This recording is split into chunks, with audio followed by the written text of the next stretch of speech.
Hi, my friends. How are you? I'm Matt Christopher, and this is my first video for 2024. So I just wanted to update you as to what's been happening in my personal life. For those who follow me or friends of mine on Facebook, and I encourage you to do that if you'd like. Matt Christopher. You can find me on Facebook. I'm happy for you to follow me if that's what you would like to do. That's more my day-to-day life and my work as an educator. But so those of you who are my friends on Facebook will probably know, will know what I'm about to say.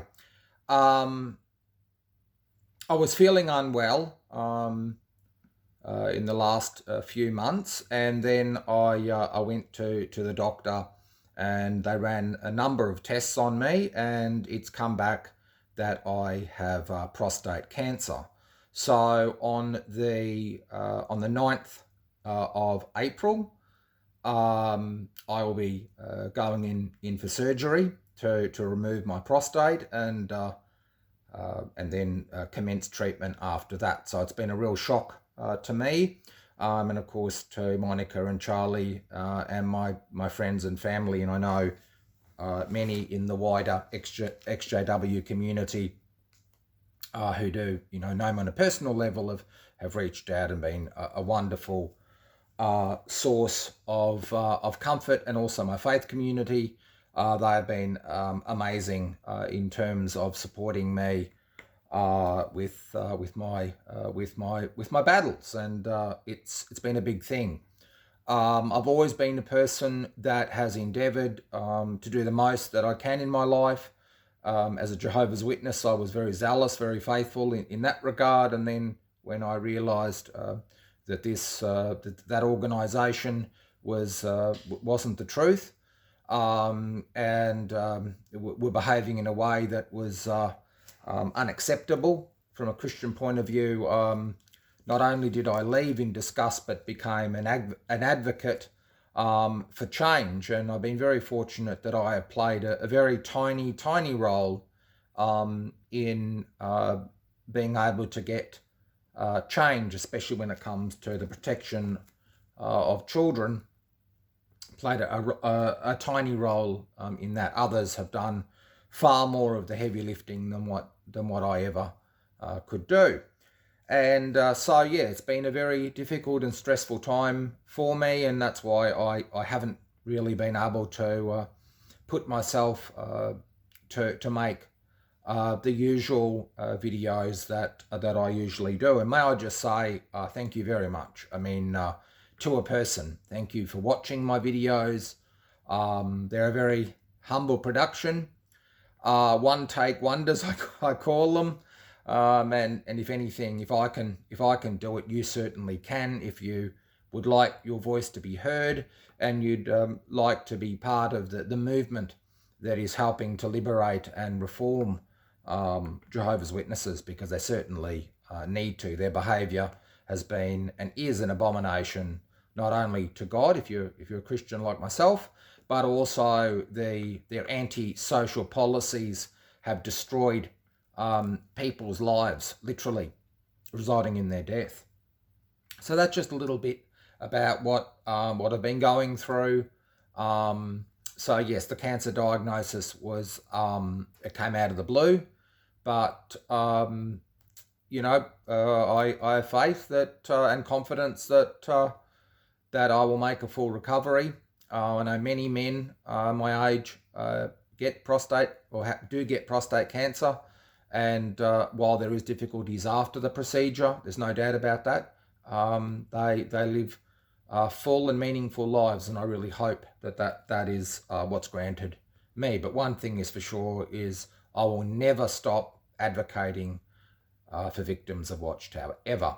So as I said, that's just a bit of a update of where I've been, and anybody else, if you're suffering from cancer in any way, I send you unconditional love and support.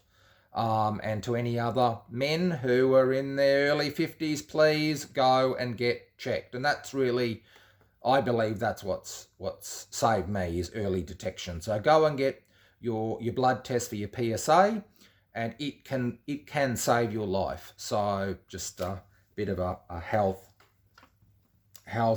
warning there for men, especially because we tend to put it to the side. We're too busy. I've been a person that's been extremely busy all of my life, and this has certainly come from left field. So a lot to deal with, but with my faith and my friends and your support also, I've been really greatly uplifted and encouraged, and I'm very grateful. I'm very grateful for all of you. I was really moved to produce this video, and I'm going to go back to my treasure trove of Watchtower articles, and if you can see behind me, I've got those green ones up there are all of the watchtowers going back from the early days, and I've got the collection there of the volumes that were written by C.T. Russell. I've got a huge collection of stuff, and I will hopefully in the videos to come, I will show you some of my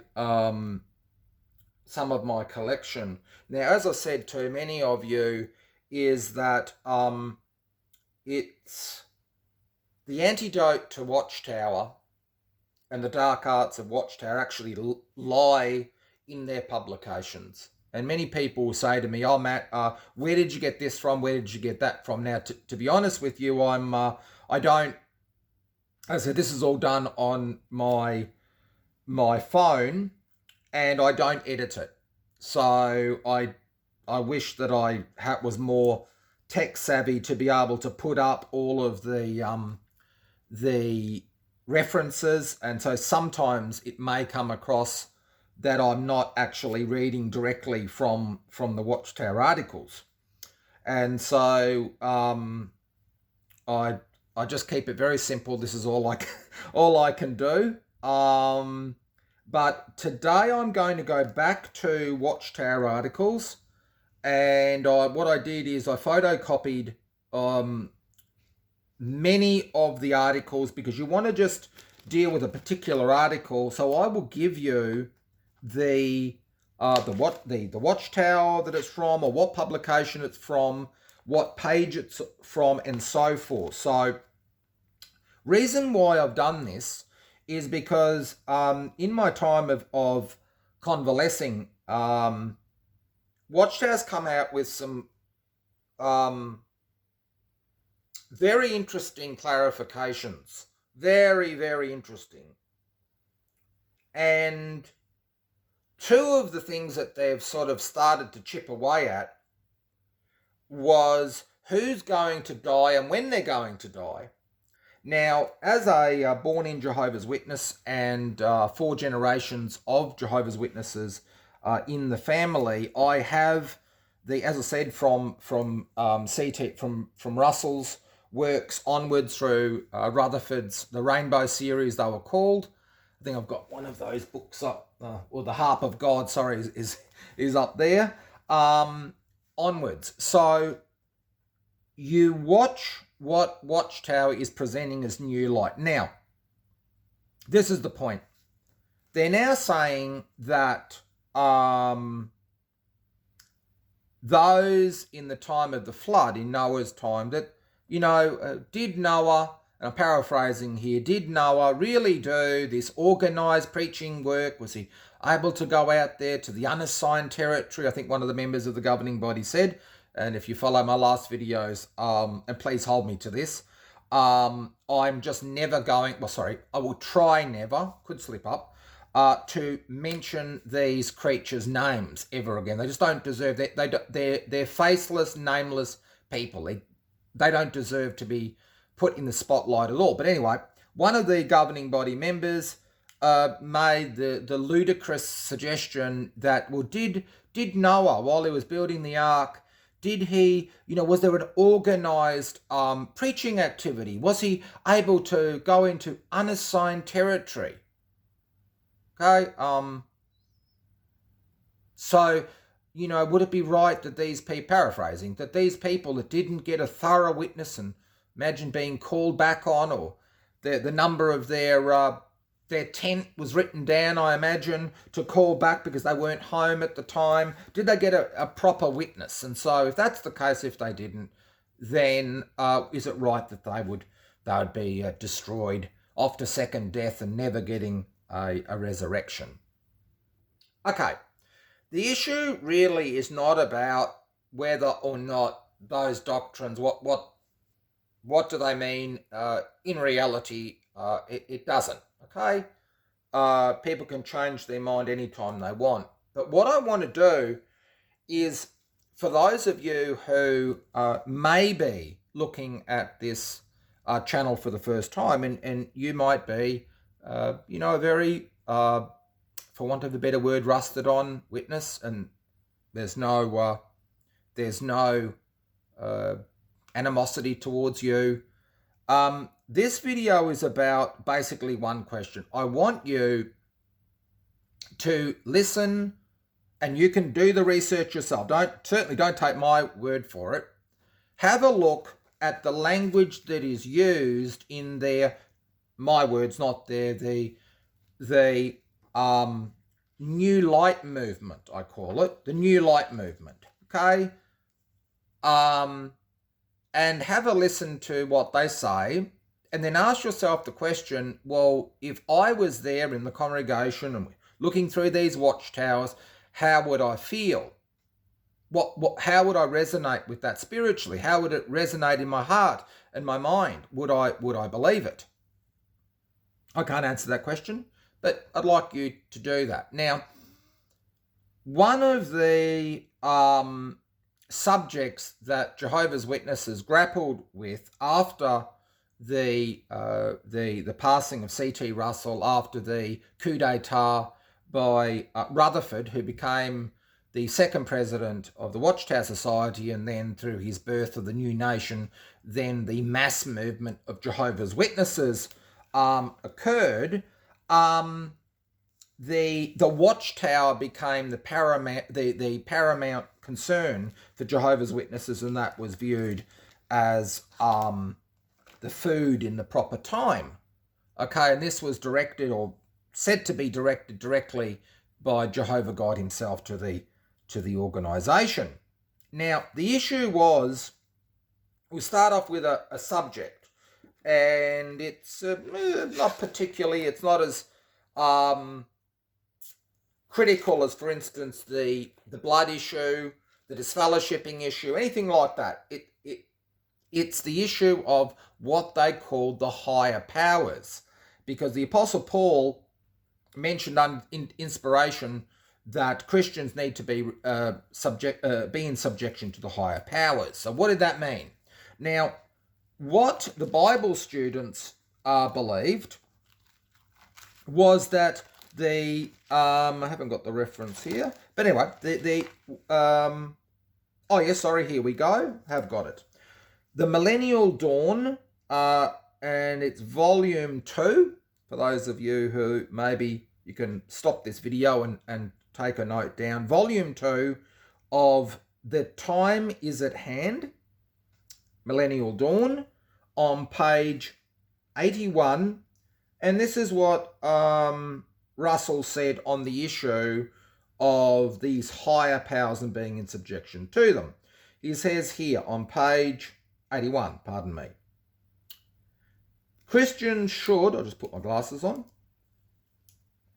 Christians should recognize the true character of these kingdoms, and they keep themselves separate from them, should render to them respect and obedience, because God has permitted them to rule. As Peter teaches, let every soul be in subjection unto the higher powers, for there is no power but of God. Romans chapter 13 and verse 1. So, in a nutshell, what Russell is saying here is that the higher powers are the governments.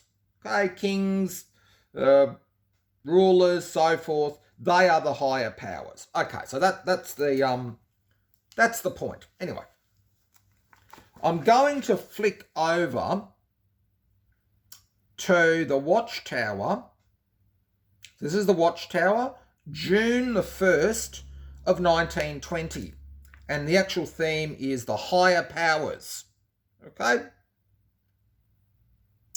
Okay, we will go to this is from the volume. So it's June the 1st Watchtower. And it must be page, let me have a look. Oh, it's in the volume, so I'm sorry. In the volume pages, I'll put my glasses back on again. On page 164, that must be the volume for the year, so I'm sorry. So I can't find it. Anyway, point is, it's the theme of it is the higher powers. Let every soul be in subjection unto the higher powers, for there is no power but of God, the powers that be and are ordained of God. Romans chapter 13:1, which we mentioned. Okay, part 1. Okay, on verse 11.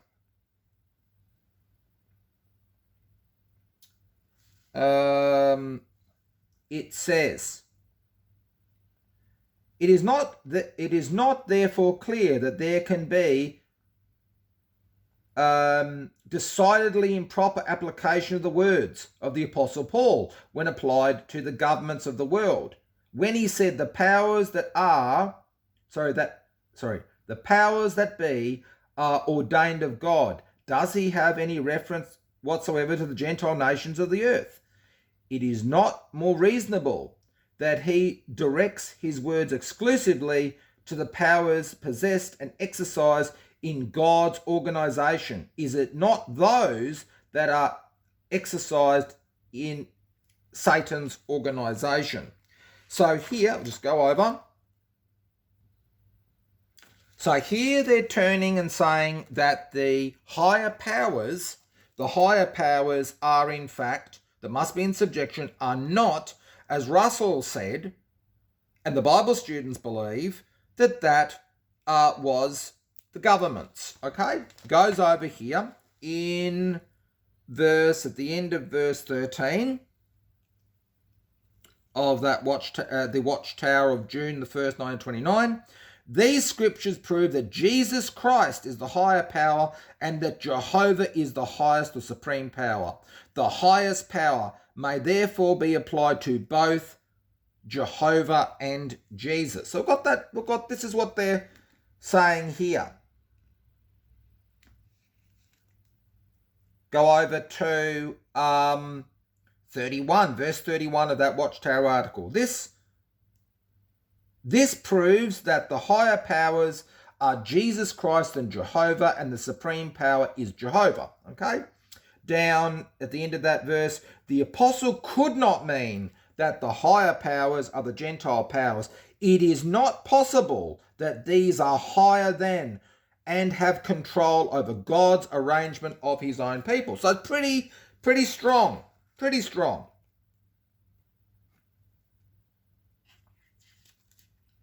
In the June the 15th. June the 15th Watchtower of 1929. A little bit further along, it says, Jehovah is the supreme power. Jesus Christ and Jehovah are the higher powers. A little bit further along. All in the church who are pleasing to Jehovah and Jesus Christ must be willingly submissive or obedient to the divine arrangement. And this is great. There is no exception to this rule. No exception to the rule. Okay? So we're getting the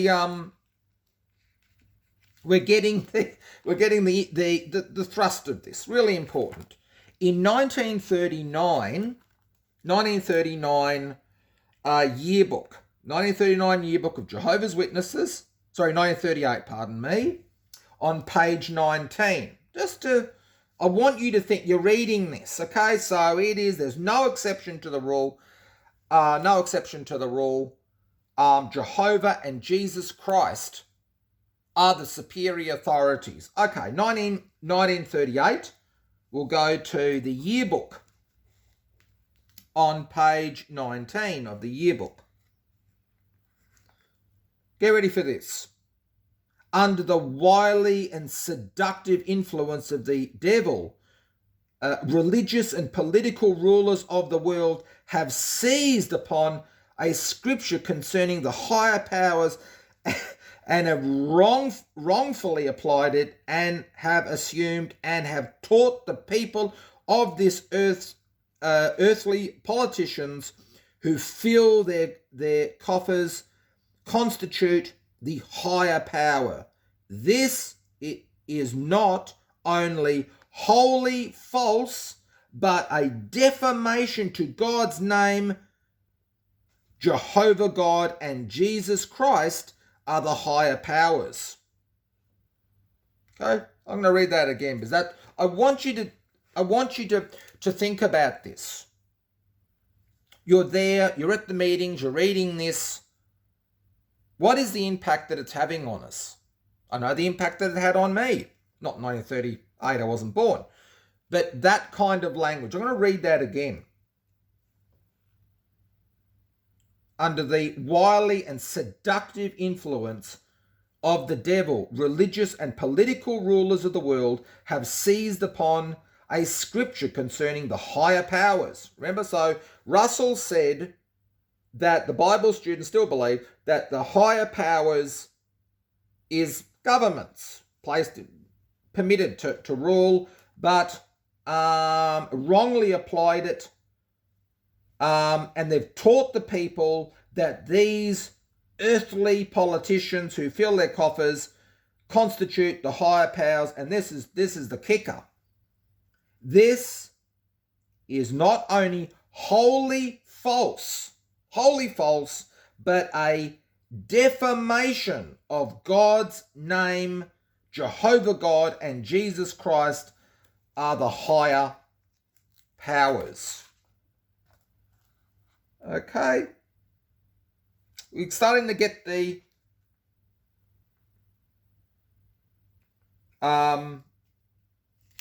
picture here. What kind of language are these people using?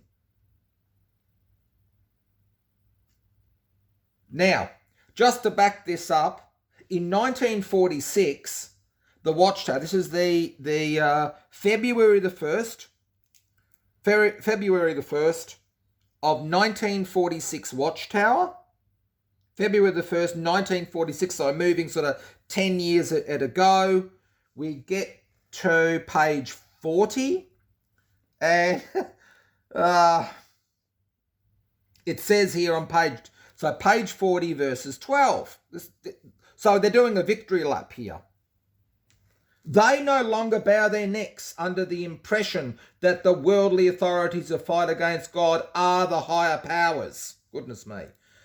For the freedom of the use of their heads with the knowledge of God's truth has brought to them. They own no other headship than that to Jehovah God and his King, the higher powers in fact and in truth. The Lord God graciously revealed this truth to his remnant in the columns of the Watchtower in June 1929. So doing a victory lap here, my friends. Victory lap. So here, this was in 1946, approximately 20 years later, they're doing this victory lap because here, Jehovah God had revealed the truth to his remnant in the columns of the Watchtower. Okay? It's got nothing to do with the ideas that no one's died. Maybe they have.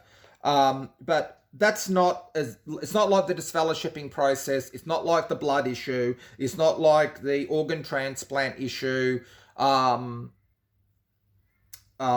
so forth. But Look at this. Look what's going on. And I want to ask you, we're going to go through this, and it's worth having a look. What have they said to you in God's name? What have they said has been revealed to them?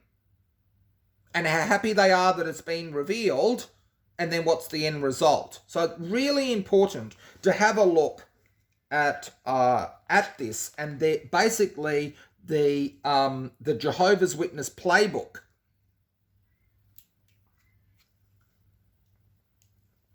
Now, in Jehovah's Witnesses in the divine name, Jehovah's Witnesses in the divine name, and I know many people will probably maybe have a copy of that. In 1959, that it was, and on page, where are we?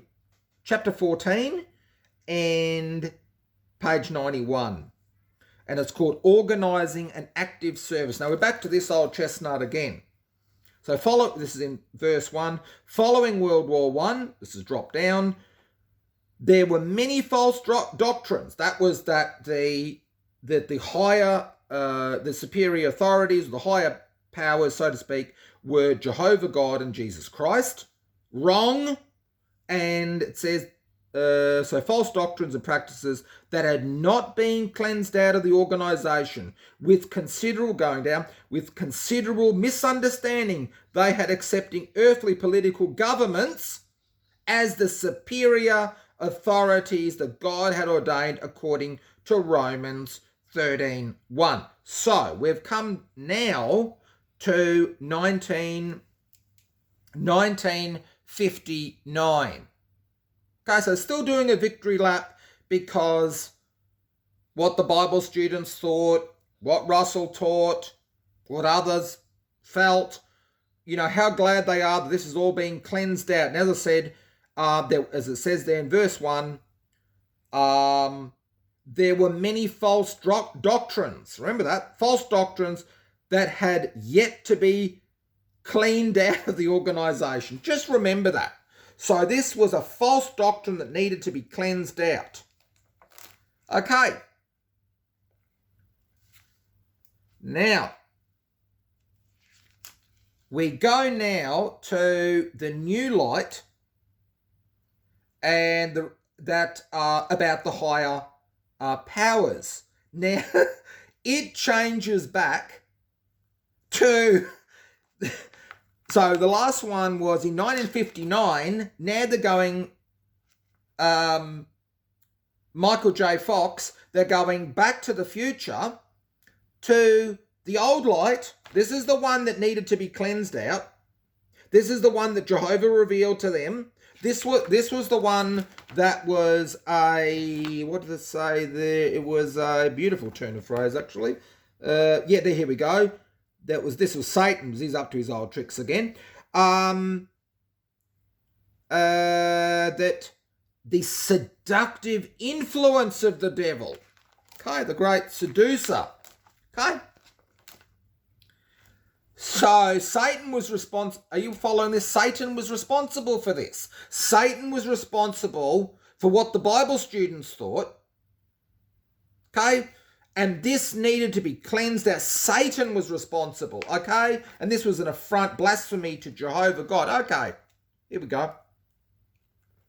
New light. Okay, so we go to November the 15th, if you're writing this down, November the 15th, 1962. 1962. So,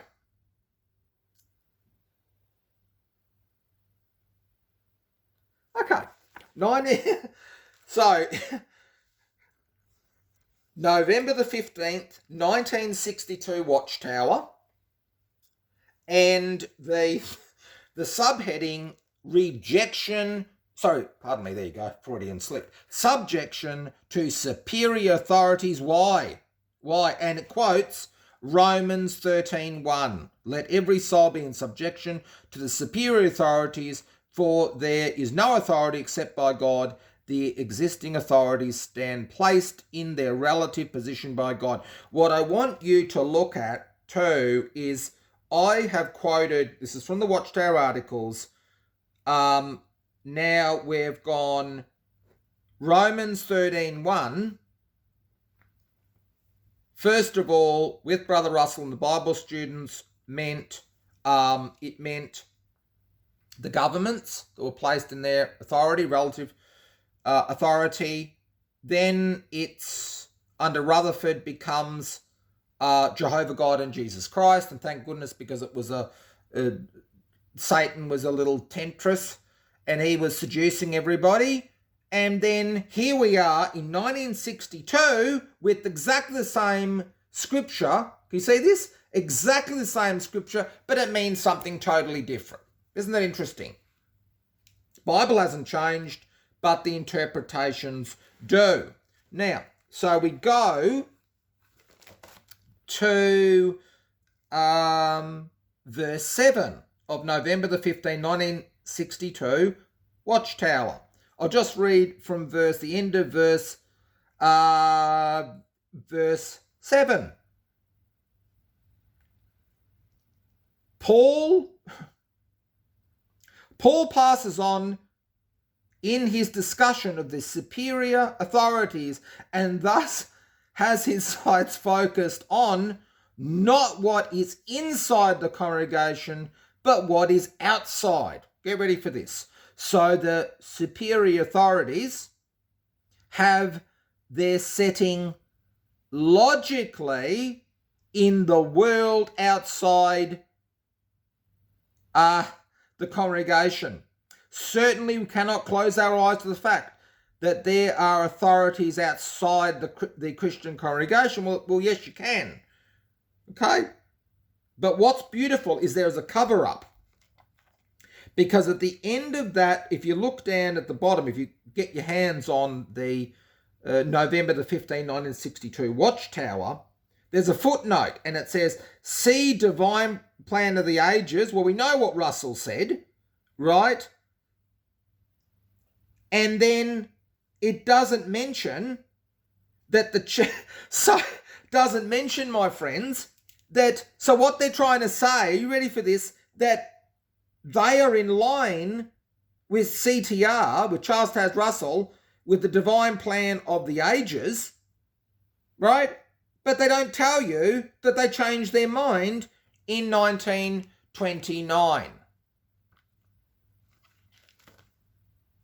Bible students, apparently by them, were influenced by Satan, and this was an affront, a blasphemous affront to Jehovah God and to Jesus Christ, and that's why there needed to be this great cleansing. So now in 1962, they etch-a-sketch their belief system to go back to what Russell had written in Divine Plan of the Ages in 1889, pages 81. Does that sound like a group of people that are directed by God or Jesus or by their words, Jehovah? Does that sound like people that have some divine authority? I'll leave that to you.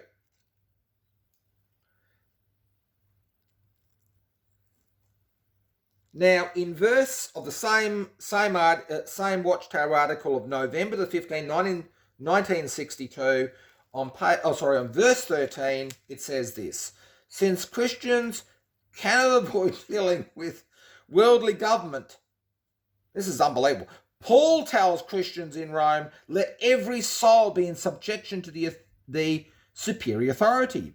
He reminds them that they are souls and that their souls is involved. Every soul, each individual of the Christian congregation has an obligation to render this subjection. Okay, this is Paul telling us. Never mind, it was Paul I'll read down the end. Romans 13:1. We've seen this a few times, and it's changing, chopping, changing. Unbelievable. Romans 13:1 is addressed not to them, but to Christians. Okay, so,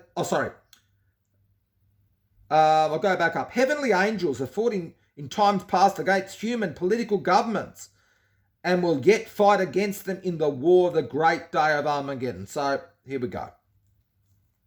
Romans 31 is addressed not to them, that's these human political governments, but to Christians here on earth where political governments of this system of things still exist.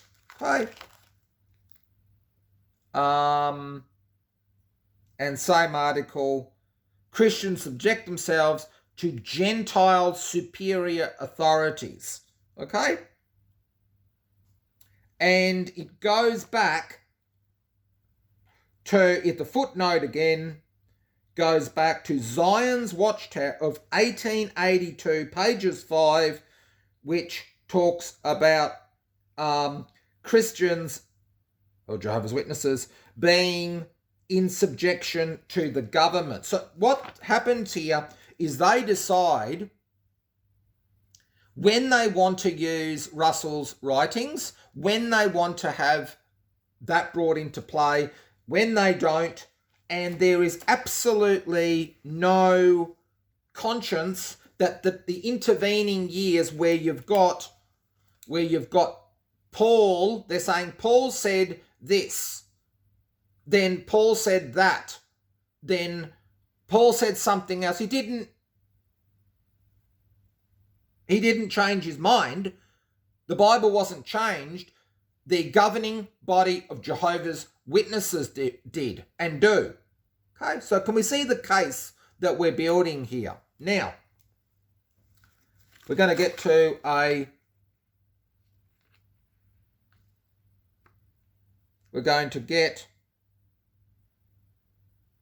this point.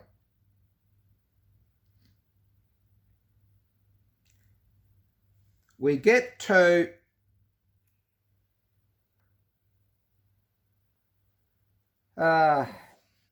this is in 1996 Watchtower, May the 1st, I remember this one actually, May the 1st, 1996 Watchtower, and on page 13, now get ready for this logic, get ready for this.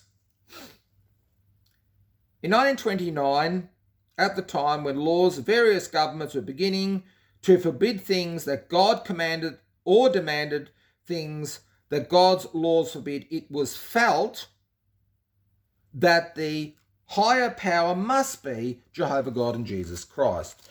This was the understanding Jehovah's servants had during the crucial period before and during World War II and on into the Cold War, with its balance of terror and its military preparedness. Looking back, it must be said that this view of things, exalting as it did the supremacy of Jehovah and his Christ, helped God's people to maintain an uncompromising neutral stand through these difficult period. Now, I'll leave it at that.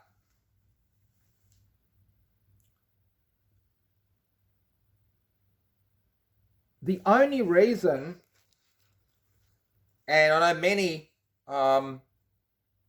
ex-Jehovah's Witnesses who have been very vocal on their doctrines will know that by 1996, the internet and so forth started becoming, more used, and we were able to get out there and to speak to people. Now, that was a reaction to what I am showing you today. Okay? So what they're saying is, this is unbelievable, you can say it's a demonic plan, trap to by Satan to put the governments ahead. In actual fact, back there we read that Satan or the governments used the scriptures. I don't think they even knew anything about it, but anyway, they used the scriptures to put themselves ahead of Jehovah God and Jesus Christ. And this was blasphemy. Okay? And that they were celebrating, as I said, about 20 years later, that how they'd been cleansed and so forth, and that they had realised differently to Russell and to the Bible students that it was the superior authorities were in fact the governments. Okay, so they were doing a victory lap for that. Now, as I said, by 1996, they were saying that they were wrong, but looking back, it must be said that this view of things, exalting Jehovah and Jesus Christ to that superior, helped God's people to maintain an uncompromising, neutral stand. Okay. So, you're saying that by teaching people falsehoods, that the falsehoods helped the Jehovah's Witnesses to be neutral, and that was a good thing. Since when has lies, and that's what it was, it's lies, absolute lies, went on for decades and decades and decades and decades. Since when did the doctrine of lies, and if you're Christian, you know that the doctrine of lies lies with the dark one, the evil one, because God and Christ live in pure light. There is no darkness found in God. If that's the case, what you're saying is the driving motivation, and let's be critical about this neutrality issue,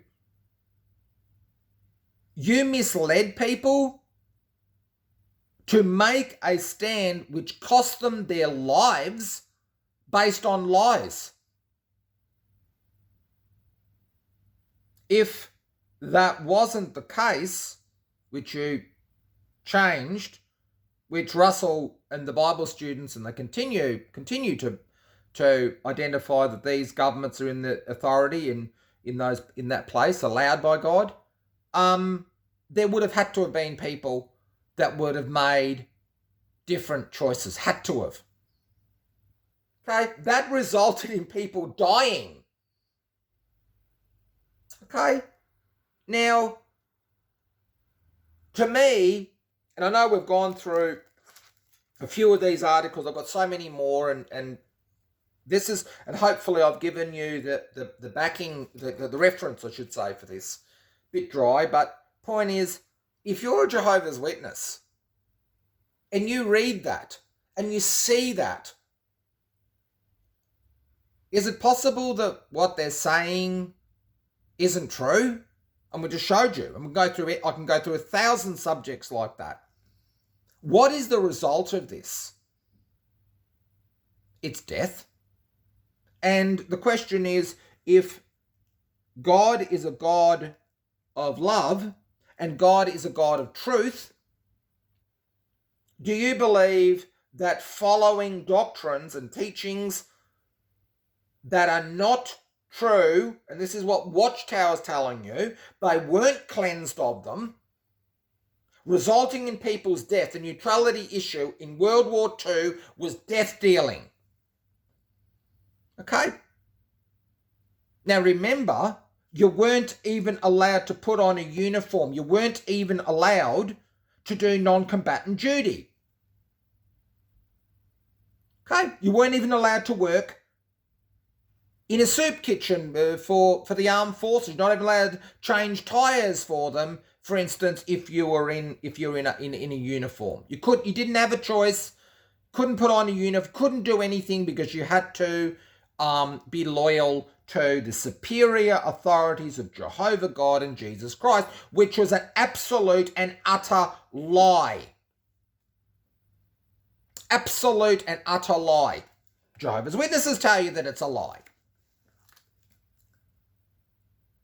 So, coming back to the rest of their overlapping generation ideas, coming back to all of these things that millions now living will never die, all of the issues that try to make them different and segregated from the rest of the faith communities of the world, and that's been ordained by Jehovah God or Jesus Christ, which is somehow operating or treating this organisation like a marionette puppet.